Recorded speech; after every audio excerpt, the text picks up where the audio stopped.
4 থেকে 5 মাসের বাচ্চাদের মধ্যে কিন্তু অনেকটা চেঞ্জেস দেখা যায়। আর কি সেই চেঞ্জেসগুলো, কেনই বা রাত্রিবেলা ঘুমাতে চায় না, সে সমস্ত কিছু এই ভিডিওটার মাধ্যমে তোমরা জানতে পারবে। যারা নিউ মম, যাদের বেবিরা 4 থেকে 5 মাসের এখনও হয়নি, বা যাদের বাচ্চারা 4 থেকে 5 মাসের হয়ে গেছে, আর যারা প্রেগনেন্সি পিরিয়ডের মধ্যে আছো, তাদের সবার জন্য কিন্তু এই ভিডিওটা অনেকটা ইউজফুল। তোমরা চাইলে ভিডিওটা সেভ করে রাখতে পারো। আজকে সকালবেলা আমার মেয়ে ঘুম থেকে উঠে পড়েছে 6টার দিকে। ঠিক সেই সময় কিন্তু ওকে নিয়ে আমি বাইরে বেরিয়েছিলাম।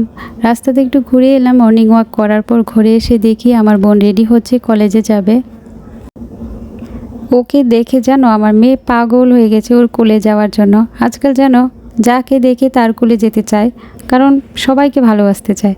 যাই হোক, তারপর আর কি, ও দেখো আমার কোলে কিন্তু শান্তিতেই ছিল, তারপরও কিন্তু মাসিকে থেকে পাগল হয়ে গেছে যে মাসির কোলে উঠবে।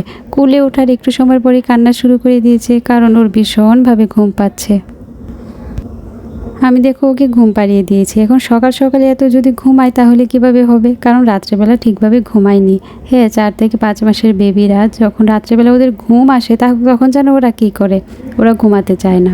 ওরা ঠিকভাবে না ঘুমিয়ে ইচ্ছে করে জেগে থাকার চেষ্টা করে।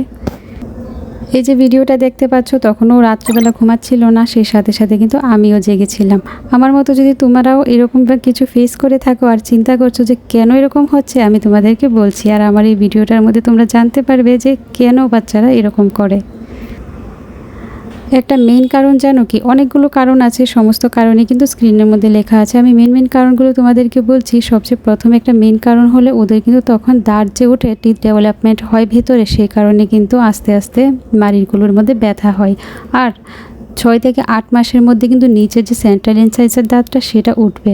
সেই দাঁতের ব্যথাটা কিন্তু তখন অনেকটা বেড়ে যায়, সেই কারণেও বাচ্চারা ঘুমাতে চায় না ঠিকভাবে। তাছাড়া বাচ্চাদের কিন্তু তখন গ্রোথ খুব স্পিডে হয়, তাই কিন্তু দুধের রিকোয়ারমেন্টও বেশি থাকে, সেই কারণেও বাচ্চারা বারবার রাত্রে জাগে।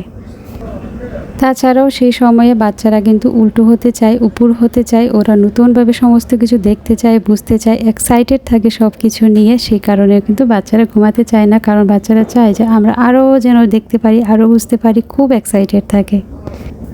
এই সময় আমরা বাচ্চাদের কিভাবে হেল্প করতে পারি সেটা জানার জন্য নেক্সট ভিডিওটা দেখো। আর আমাদের কিন্তু রান্নাবাড়াটাও হয়ে গেছে।